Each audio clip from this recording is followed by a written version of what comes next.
I like to start these things with a quote. And today I have the brands that can connect with clients in a real way will win, Gary V. And today here with me I have Gaston Corbala with Backpackster. Is set to redefine the advertising landscape, driven by a clear sense of purpose. Gaston's hands-on leadership style ensures that every campaign goes beyond traditional advertising, focusing on meaningful connections that resonate with audiences. Ultimately, the Backpackster is more than an agency. It is a platform built on passion and purpose. Gaston, how are you today? Correct. Hi, Sivko. Hi, nice to meet you, man. I appreciate you having us on the podcast to talk a little bit about our startup and what we're working on. I hope you're keeping warm over there in Canada, man. Yeah, today is not too bad, but you know what? It's mid-October, so it will get it does get frisky. But what I want to start is, can you walk me through your beginnings, how you started and how you got to be where you are today? Oh, that's a good question. So I come from a line of entrepreneurship. I was submerged in it from a very young age. My first startup came up when I was 8 years old. It just woke up in me, and I saw a problem, which was, the convenience store closest to my house was 2-3 miles away. So I decided to get this kind of questionnaire going for all the kids around my block to start to see what they liked. And so I did this like little like shop on my parents' garage. And so from it was very successful until I started to eat the candy. So from there from there we moved on to a wholesale business in the t-shirt industry. I was importing t-shirt from Pakistan and China into LA, and then importing into Mexico. And I was in the tourist industry where everything that was coming in was I was doing the signs for the tourist industry. And from there I went into business school. I started international business.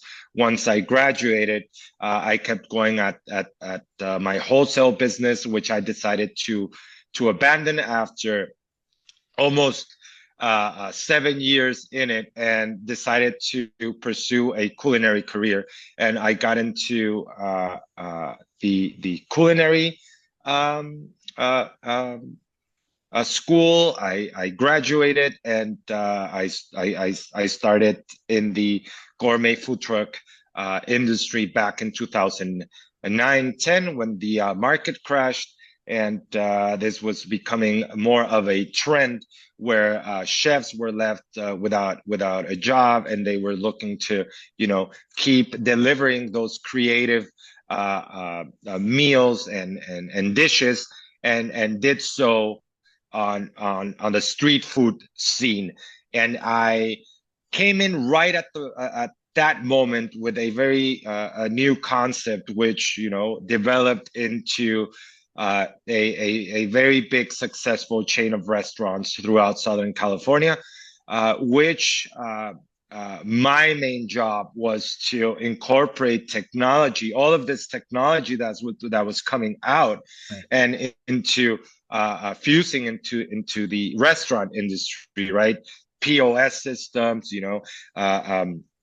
marketing, social media, and everything that had to do around the restaurant industry, and we use technology as tools. I've been very driven by technology since I was a kid. I consider myself a tech junkie. That's what I call myself, a tech junkie. I've been submerged in technology from a very young age. The first, game console and computer that I had was back when I was 8 years old. The computer, and 4 years old, I started playing video games, my Atari, my Nintendo, and from there I moved on to computer gaming. I started with MS DOS. Microsoft, and then went with the the first iPhone, the iPod, you name it, man. I've been through Napster, Hi-Fi, whatever, man. And I'm very interested in hardware. I love hardware. I love what we can do with hardware because we can do anything we want with hardware as long as you know it, right? It's just a matter of the software, right? It's like the human mind, right? Everything that comes from the subconscious, right? That's making our its way to every action that we do in life is what creates our reality around us. And sometimes we don't even know that we're actually creating what we're creating because we're not aware of it. So I love hardware, man. So it sounds like your journey was not an easy one in the sense of there was a lot of left and right turns and here and there and picking up a bunch of stuff as the time was passing by, whether that be from the gaming stuff in the early days. I remember I got my first like NES. That was my first gaming console. It was pretty good. And when I saw that you can have a PlayStation 1 and the graphics, I was like, what is happening? But Right. also starting from that industry and going into as a wholesaler with t-shirts and then going into culinary in that 2009, 2010 when everything was not going in the right direction for every business. What did you learn what did you learn that you need to do as a business owner to survive when things are not going your way in any shape or form? That's easy. It's acceptance, and disregard expectations, and focus on solutions and intuitive action. Where I've learned to change directions without affecting my mindset. Sounds like sounds like you do attribute a lot to mindset, to how you approach things. Like you mentioned, the subconscious mind that creates whatever we create, and regardless if you're aware or not, you can create good stuff and bad stuff. You can create a fantastic life, or you can create a life of hardships. Was that something that you learned early on when you were doing like wholesaling, how to manage mindset in order to grow a successful business? I grew up and I come from a household from a father that came from nothing. And when I say comes from nothing, my father used to sell candies and tortillas in the streets back when he was 4, 5, 6 years old. So the determination that my father has taught me through life has made him a very, and I'm gonna say it with security. He's my main teacher in my life and my number one fan in everything that I've done. And he has stuck through every decision that I've made, even if I've had to change career paths, knowing that it always gets easier to start over. It's not, it's fear is a price we have to pay for wisdom. And so I guess that, everyone is afraid of failure, and changing career paths could be scary. But let me tell you that at the other side of that, it's a huge reward for yourself. So So I was gonna say, it sounds like you're someone that embraces the change and embraces the hardships because in your mind, the way that you understand these things, from what you've learned from your father, the determination, that on the other side, it will always be better because it's easier to change as opposed to staying in a bad position. Because the outcome, what you will gain from that fear, that price to pay for wisdom, there is no other way to get it. right, and it's the same. It's the two sides of the same coin. Absolutely. Now, you're going through this path and you're changing and you're adapting, and you said you always loved technology, or tech junkie, and you got to the point where you said, I do love hardware a lot. How did this idea of the Backpackster started? Well, this started while we had an ongoing business. We created a partner and I this startup where we were in lockdown and we started talking to see what we could do, right? Because we were just getting so bored, man. And yeah, to be honest with you, man. And so we started, changing ideas and picking our brains, and we decided to open a ghost kitchen. And this would be, the first startup that I created outside of the US in the restaurant industry. And so I just wanted it as an experience, basically an experiment, right? And so when we're going through this, marketing strategy decision, I decided to look for something that we could, or a medium that we could use to lure people, right, to the restaurant, to the ghost kitchen, and uh, we wanted a billboard, to get it, to buy space from a billboard, and we talked about, having people distributing flyers. We tried the social media marketing. We tried all of it. And as I was doing some research, I stumbled upon a technology, right, that I've never seen before. And this is how the Backpackster comes to be. I start, you know, how it goes. You start asking questions. Yeah, you start seeing that you start seeing if anyone's doing anything out there. You start to see the potential, and then you start building a business around. And if I'm good with something, it's bringing people together, because that's what my main, um, we can call it, uh, experience is. Mhm. And this has, the kitchen has taught me this. In the kitchen, we call it mise en place. Mise en place in French means everything in place. And this is the setup for a chef, the mise en place. And you get everything together, all the pieces together, very detailed. Everything is grams, ounces, and you just have it set up for the moment when the recipe is ready to go. Right now, our mise en place is done. I spent 2 years and a half to get everything together, all the people together. And it's a matter of waiting for the right investor, because we've had offers come in. We're only looking for $500,000. I mean, there's startups out there looking for a billion, 500 million. I mean, we're looking for $500,000, right? But we've gotten offers.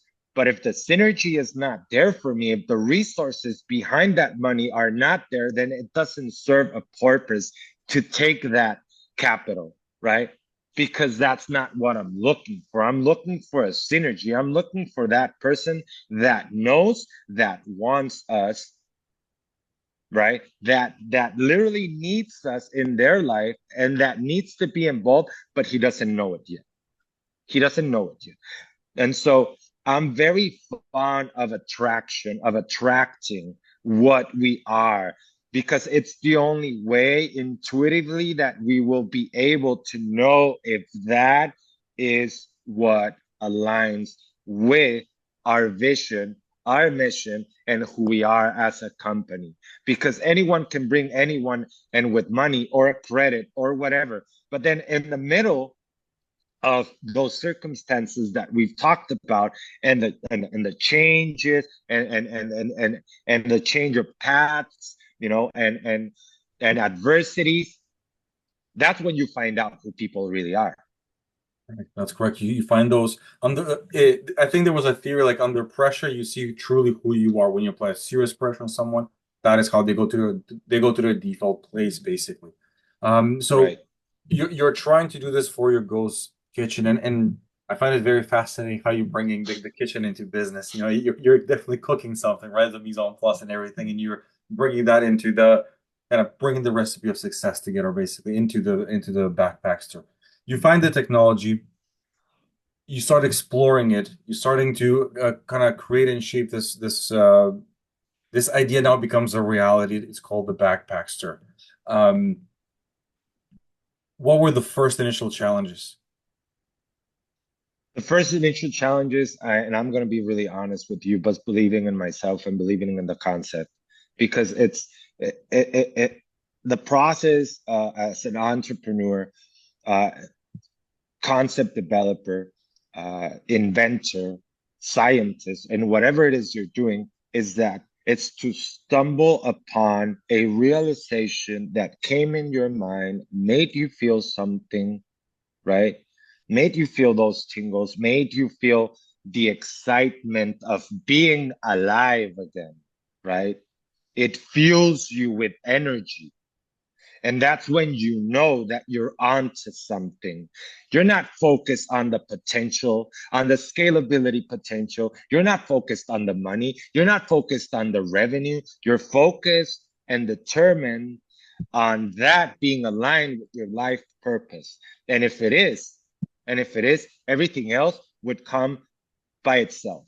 It will come with ease and start joining. So the difficult part for me was believing in myself and what I was about to start building. Because I'm telling you, this is time.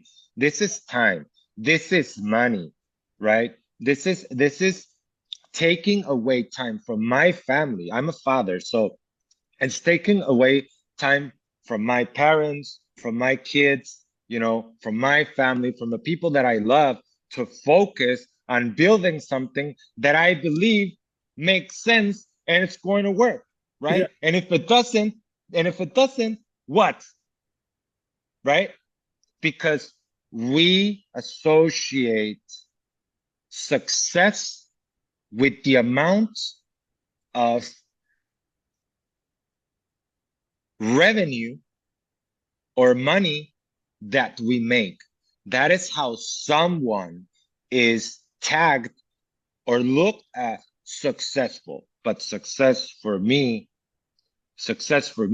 is achieving that which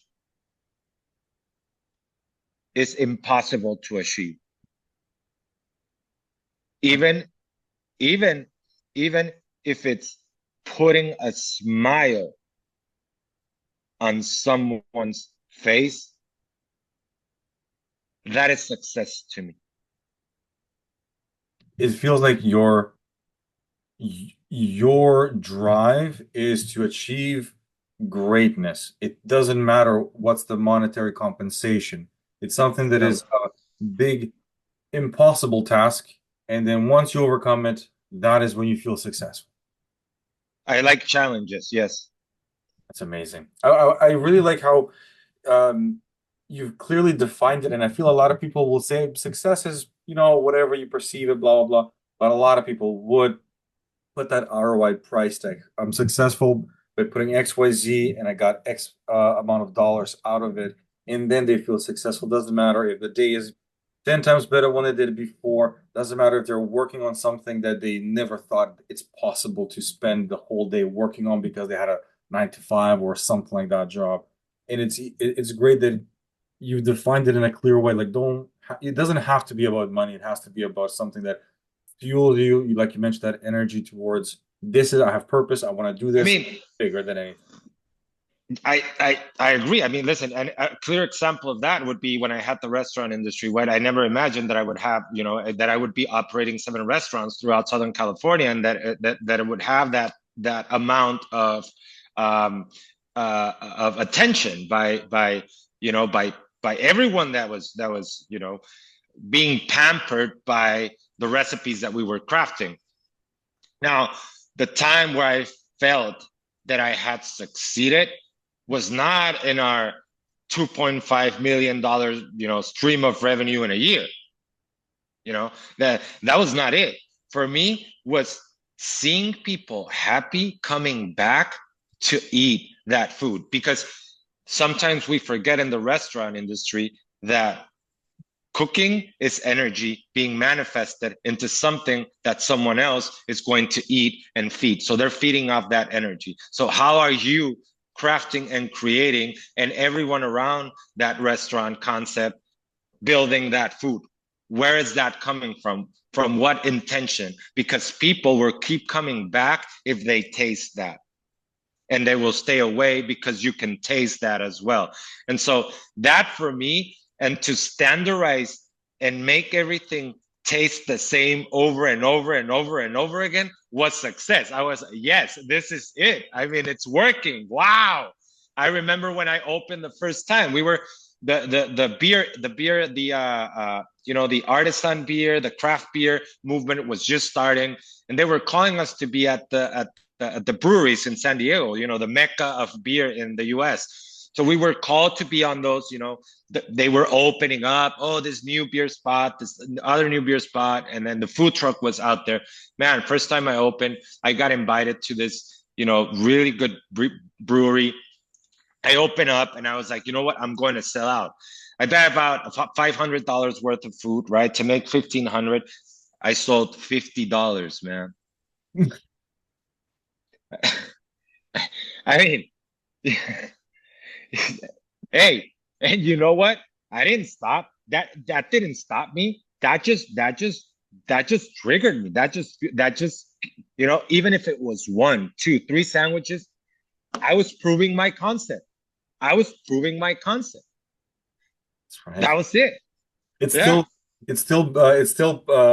moving. It's still going forward. It's still traction. You're not going to look at it as a success or a failure. It's just part of the journey. It's part of the process. I have to go through this process. And like you mentioned previously, like the price you got to pay to collect wisdom is failure. And your ongoing, doesn't matter if it's 5 or 3 sandwiches. It's part of the journey. You're going through this huge challenge, believing in yourself and spending time away from the family and putting money into this project. What were the first signs of this is going to be big? I have to continue.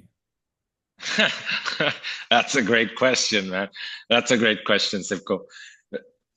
We hit this, and it just came from let's call it from source, from analyzing every angle of the business model that I was working on. And I said, this is not gonna work as is. I need to be able to give results to advertisers, and I need to really do an update on this and get more people together and involved. How the hell am I going to do that from my home? So I said, you know what? I need to find an advisor. When I found our advisor, Kevin Dominic, great guy. That was the first time when I met him and we started talking that I saw the potential of the business. I was talking also to another advisor that I have, Andre, and Andre said, and it's always about those comments, man. You're talking about your concept, and that just gives you, that sense of I'm going through the right path, right? And you also get negative cognitives and so on, but it's part of it, right? I'm open to both. Like I said, it's the same. It's the two sides of the same coin. And so I once heard, this one is going to make some real damage. When I heard that, it just stuck in my head. And then I also heard once, do not chase pennies. And that one stuck in my head as well. And it was those little quotes that kept me going and made me see the potential that this will have and is having. Wow. It's interesting the way that you picked up on those 2 sentences, because you're sitting across the table with someone that has experience in these fields and knows what they're talking about. And when they mention stuff like that, you pick up on it very quickly. That gives you the fuel that you need to know that this is definitely the right path, because if someone like that mentions this, and probably that guy gets pitched hundreds of thousands of times in a year and to sit across and to mention those things, it gives you that final push to be like, this is definitely going to be what I've envisioned, what I want to kind of conceptualize and now manifesting in the real world. Now, for quite some time, we've been talking about this as an idea. Talk to me about so that people can understand what the Backpackster is. Real thing. How is it? What is it? What does it do? Well, in simple words, we're a backpack, right? And let's call it an IB, an intelligent backpack, right? That people are going to receive in their home in this really cool box. They're going to open it up.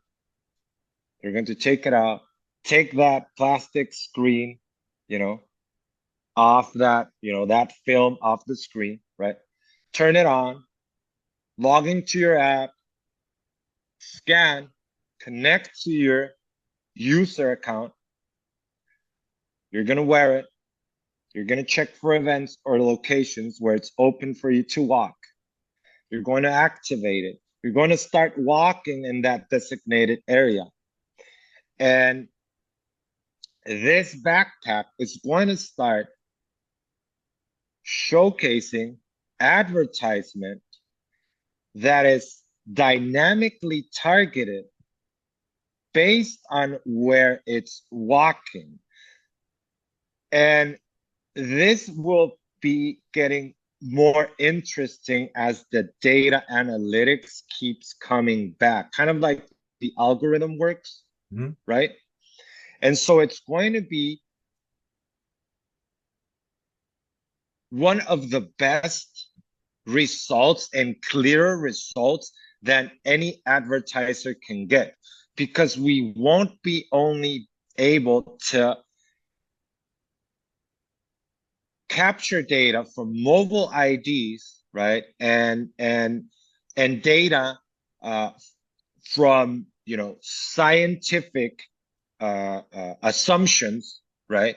As the OOH has been for ages, dinosaur age, but we'll be able to give them results not only from these, which is traditional, but we'll be able to give them data from off the grid people that do not have or carrying a phone, people that are just passing by the backpack, right? And we'll be able to make this in a very dynamic way and all working seamlessly as people are earning an extra income, which we've been talking about paying these people a little bit more than what Uber pays, because I don't know if you know, but at the moment, if you don't have a car or a driver's license, it's really difficult for you to start earning money. And 16% of America does not have a driver's license or own a car. So that makes this more difficult. Yes, you can go and lease a car from Uber, but that, takes you $400 or $500 down of what you're earning a week. So you need to work more. So then that makes you a slave of the rideshare companies. And now how do you get out of that, right? Once you depend on that income. I don't really like it. And so that 16% keeps going up with Generation Z, because it's the generation right now that has the least driver's license according to this data. And so we're allowing, right? And we looked for this specific niche to tell them, okay, great, you don't have a car, you don't have a driver's license, here's the backpack.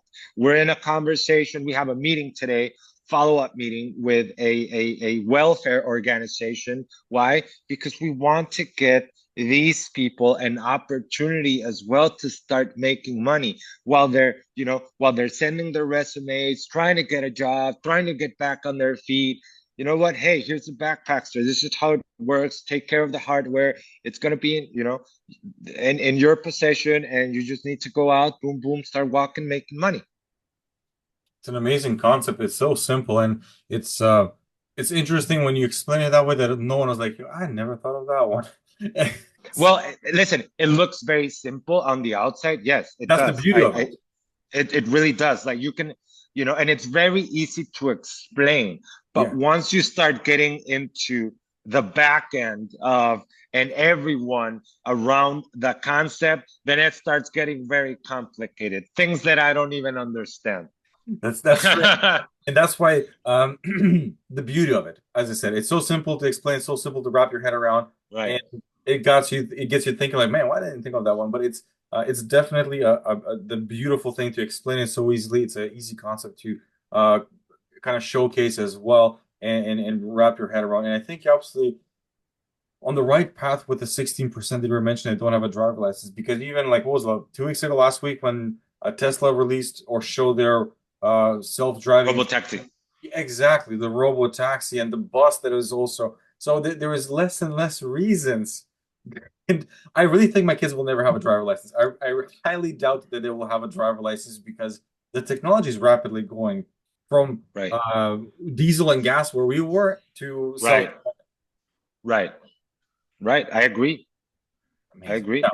And listen, brother. It's our problem is not going to be to find people to walk and earn money. Even you and I would love to do that. Like I love walking with the backpacks. Man, I'm working out, right? My mental health is on point, right? So I'm getting healthier. I'm earning money. Why the heck would I go out and walk and make some money? Like that's the easy part, right? And then the other side of it is the tech integration. Well, that's fairly easy as well. With capital, the right partnerships, that can be done, in a heartbeat. Now, the next part is a little bit more challenging, which is, promotion, marketing, and how can an advertiser or a client buy something that they do not know exists? Yes. They Yeah. they want it, but they don't know that it exists. How are we going to get to that amount of attention? Well, PR, media, and resources from the right investor that will have the capital to come in and say, okay, here's my $500, but guess what? I'm invested in 5 advertising agencies. I can get you into this stadium because I know Bill, the owner, right? And I can get you over here with Frank at the convention center, right? And then go from there. So that's what we're looking for. We're looking for someone that's going to not only give us money, but to drive us and help us head in the direction that we want to eventually get. Yeah. Yeah. It's the investor that is it's a symbiotic relationship. So they have the connections and now they have also something unique that no one else has. It's not just about the capital. It's about that person that has already those connections and it can put this new idea into the right places and for the Yes, right sir. investors. Now, you probably, when you explain this, you will have naysayers, like you said, it's a lot of negative connotation or not wrapping their head around that. How do you feel when someone says, you know what, social media is doing fantastic, right? Social media is doing fantastic. Great. I'm sure a lot of brands are getting results. I'm really sure about that. And I'm really sure that, they don't care about the relevance of their data as long as, their return on investment is going up and they're they're they're they're making more money. Fine. That's who doesn't want that? We're good with that, right? But how clear is that return on investment, right? How reliable is it? Like, and the amount of bot traffic online right now is insane, Yeah. especially and going up and going up. And I'm going to say why it's going up. It's going up because now AI is creating bots, and so bots are creating bots now, and bots are leading bots now. So you don't even know who's liking, viewing, if it's a real account, if it's not, if it's a spoof account. I mean, how reliable is that? I mean, I don't see a clear future for online data analytics through social media platforms, especially due to all this back and forth going on with the government and regulations that are currently in place. It's a very different landscape if you think of it when Facebook and Instagram started and Snapchat and Twitter at that point. Like it was very revolutionary how it was and what that meant and how it Do you was know? Do you know how digital advertisement starting? not true. I have an uncle that's in telecommunications, and he started with Google back in 2003. Worked with the lab engineering at Google, and what he was in charge of was getting ad space in the websites that Google knew were the most traffic. Yeah, it sounds very simple. Yeah, we're doing the same thing. Yeah, we are. We are. But this is how it started. Like they would go place your ad manually on the website and charge you $700. So the early beginnings, it was finding the websites and Google negotiates to put it manually. Later on became what is today AdSense and the behemoth that is basically a massive advertising company. The ad network, yeah. When you're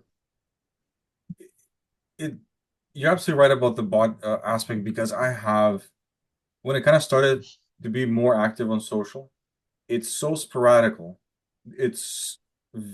My results are very inconsistent. Same content, and you can say it's the demographic.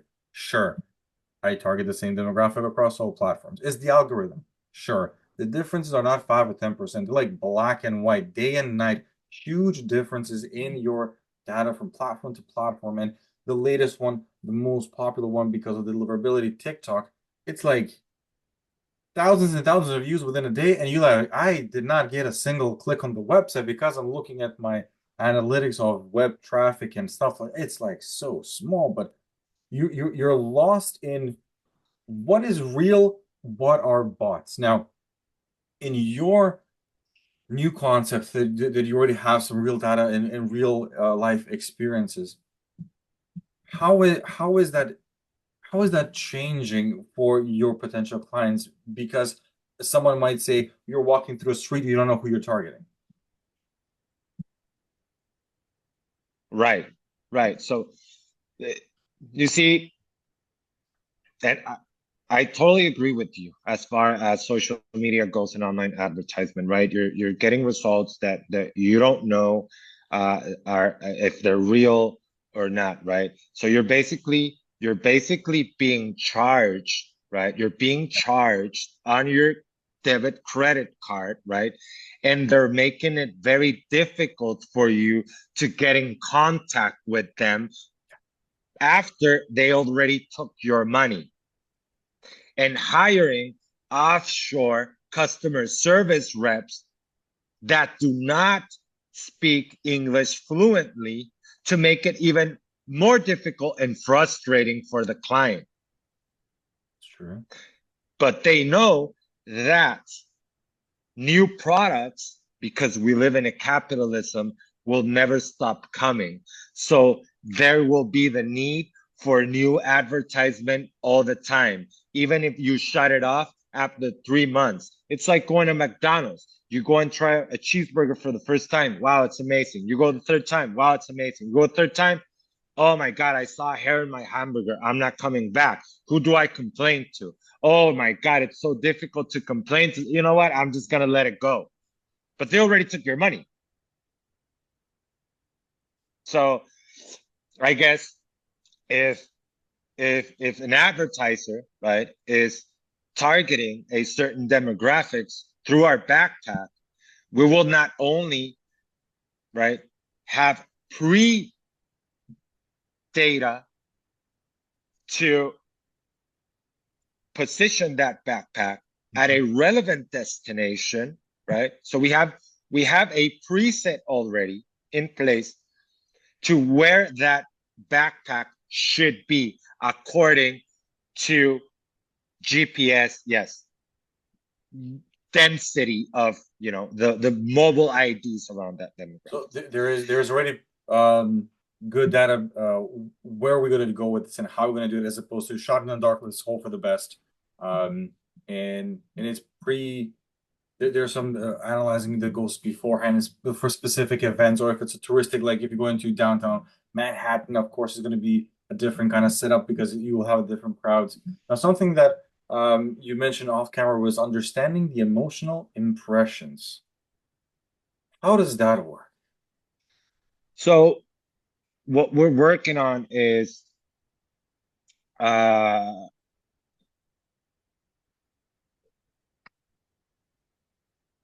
having the capacity to analyze, and this is of course aggregate and contextual data, right? This is Frank, who's 24 years old, and you know, no, it's more of aggregated and contextual data. So the surroundings and a generalized data of what the camera is capturing, which is emotion in a certain range of age, right?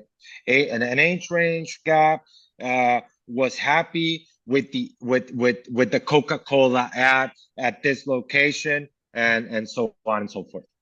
It's an interesting concept because we've heard it, we've seen it, people have mentioned it and talked about it. Never really scale or at mass, I would say. But your idea is when someone is putting an advertisement that is, it might be Coca-Cola, it might be like a new wallet, whatever it might be, that you will have. So let me explain it to you a little bit further to open up your mind more and our viewers and listeners right now. So let's say Coca-Cola has a vanilla, French vanilla Coke coming out, right? And so they know from their data that this is going to sell the most between November and December. And they know that their demographic is their biggest demographic is around the Manhattan, right? And then they might have, you know, an idea of other people in Central Park, right? So then they'll deploy their campaigns with the backpacks. And what it will help them understand about their target is to see who else might be interested that is not currently aware that you know, type of product exists within Coca-Cola. And not only that, it can help them understand how their trends move, so they know, for example, oh my God, people were happier when it was cloudy. I see. People were not finding relevance in the ad. The impressions were not coming in, the views, because we'll be able to track live impressions through the eye contact with the advertisement popping up, and so they'll be able to know exactly and help complement their advertisement to target and get them to the narrowest part of the sales funnel to convert and convert and convert. Kind of like a live hashtag walking around. Got it. It's an interesting concept when you explain it, because it does bring it to the final point of like the point of purchase or the conversion. And they do try to do all these hashtags, now you have like a basically a walk-in live hashtag. Yeah, so let's say they knew they had their market there, but they know that they might have another in Central Park. They deploy, and now in the concept of a local business, let's say a coffee shop. A coffee shop knows that it sells the vanilla latte from 11 a.m. to 3 p.m. Yeah. Right? But their reach is just around the block. But they want to go and hit Lower Manhattan and make people aware of that coffee that they know is very delicious, and people need to walk, you know, a few blocks to go and try it. So they'll deploy that backpack between those hours over there in Lower Manhattan, so they're aware that coffee shop exists, and bring in more sales and boost them.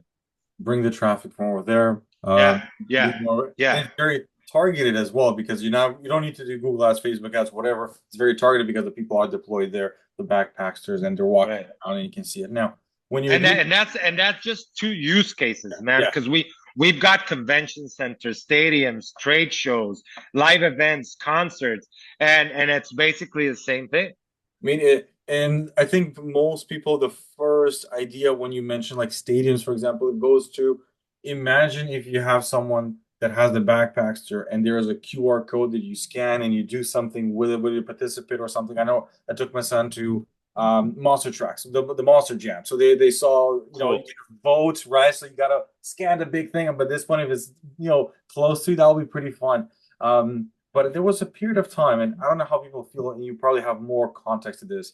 The QR code went through a little bit of a negative phase. It was kind of like the thing we gotta tap in the restaurant, and it was like, ah man, don't give me a QR code. How is the sentiment right now around a QR code? Ah, man, so negative, so negative. We're we're trying we're trying so hard to bring that QR code to life, and believe me, I'm a very passionate advocate of the QR code. I am. I really am because it's amazing. It's an amazing tool.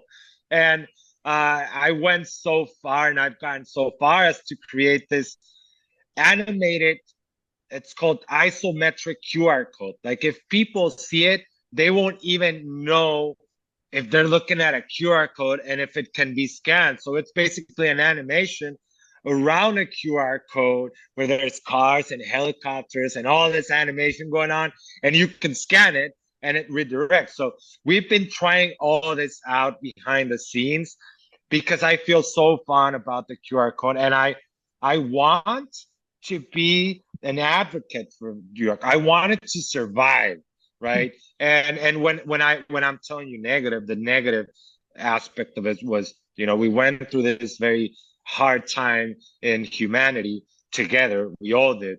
We're survivors, and during this period of lockdown, right? And we started, you know, I remember we were just locked, man. We were locked. I was coming back from a trip, from a vacation trip in Tulum, man. So I'm coming back from South Mexico, getting on the last flights before, you know, getting in lockdown. We went into lockdown 3 days after I arrived home, and we're totally locked, right? And when we're coming out again to eat at the restaurants, first regulation the government said, no menus. No menus. No, no menus. No, okay. That's the beautiful part of the restaurant. Man, I've seen menus around the world, gorgeous, beautiful menus. The poems crafted by these chefs, amazing creativity around them. Suede, leather, red, velvet, bows, you know, shapes, beautiful menus. Okay, you won't have a menu. You're going to have this, excuse me, everyone, but this very shitty, you know, little metal thing in the middle of the table with a QR code. And you actually need to take your phone out, scan it to be able to look at the net, right? You're 70 years old, man. You're happy that you go out to eat and you're like, I don't know what I'm seeing. Okay. Are you bringing your iPad to scan that so you're able to see it? I mean, how are we not going to have a negative perception about the QR code? How are we not? We were we were we were driven from the menu and were introduced to an online only option to view the menu. So people wanted to get away. Once the menu started coming back, people hate looking at the menu and on the phone and the QR code. Check it out. People ask more and more if you get to a restaurant, oh, we're green friendly, we're eco friendly. We didn't go back to the regular, you know, book menu. Okay, okay, that's fine. Okay, I get it, but you know, it's people don't want that. So that's when I say negative. And I feel that was just one of the combination of use cases that the QR code has, right? It Yeah, has so much potential, especially with an advertising medium like the Backpackster. I think the QR code in that time, it was definitely something that was annoying, like in a corner of the table, like tap the corner. I'm like, I'm not gonna tap the corner of the table. Like it was just very annoying. And I think, but what I like to do is I like to go back a little bit more than that. Remember when the QR code was starting, and it wasn't as simple as taking your phone and scanning it. It had to be associated with an app. There was a barrier. Then the barrier was broken, and these tech companies started to do it. Is basically just use your regular camera. You don't need a specific app, and then it became cool and interesting. And then you saw it on billboards, you saw it on products. Scan it. It's very easy. Like if you like read more about us, scan this code. It's on the box of a food product, and boom, we're all good. Like it's all fine. Or you want to join a competition or something. It's on the cork of a bottle or something like that. I think it's the barrier. It's not there anymore with the QR code. I still enjoy QR codes when they're used in a creative way. I agree with you. People don't want to feel that they're being used by the QR code. Yeah. And that's the twist that we want to give it. We don't want to make people feel used with the QR code. You're taking something from me with that QR code. No, no, no. I will give you something for that scan. You will get something for that scan, right? What will that be? Rewards, sweepstakes, directions, direct, uh, local business offerings, local events, you name it. It's I think it has if it's used in a creative way, I think it will be fun to use. And the anonymity behind the QR code is like those short URLs. You don't know what will happen once I click on this short URL, or I don't know what's going to happen. Will that really happen when I scan this QR code? So if there is something Right. along that will kind of remove that anonymity. So you're like, I know where I'm going because that's what it will actually do, as opposed to scanning and hoping and praying that will work. But I think it's I agree. when you use it in that arena with a Backpackster, you can just scan it and do something. You're part of the experience now. Or if someone is an artist, a music artist, and there's a band and there's the Backpackster is part of the experience, or you can Well, scan or do something extra with and it. it's more than that. It's more about the reach. So let's say we've got 100,000 backpacks deployed already and walking everywhere, right? Everywhere where there's high traffic walking locations, the backpacks will be there, stadiums, you name it. They're all walking there. And then one advertiser comes and says, you know what? Or an artist, let's say an artist comes in, right? And he says, I want to release a limited edition song that will only be available through this QR code. And I want it to be available only to have access through the backpacks. In a specific location, and then it becomes the intimate kind of thing. Very Yeah. targeted, very targeted. Yeah. I think the use cases are endless, basically. Yeah. And I think it's a product that is definitely new. It sounds simple, but definitely revolutionary in the way that it can, like you said, it can do a lot of damage because it's changing what potentially is becoming the norm, or a dying or old way. The new media is basically becoming the old media, because that rise in AI and the bots is really difficult to know what you're looking. Is it real, or is it just inflated numbers at the end of the day? Now, Gaston, if people want to get a hold of you to talk to you about the Backpackster, or investors, if they want to get a hold of you, what is the best way to do that? You can contact me directly through my social media platform, LinkedIn, Gastón Corbala. You can send me an email to my email. My email is gaston@thebackpackster.com. You can reach me, can reach out to me anytime. I sleep with my phone under my pillow, and so I know what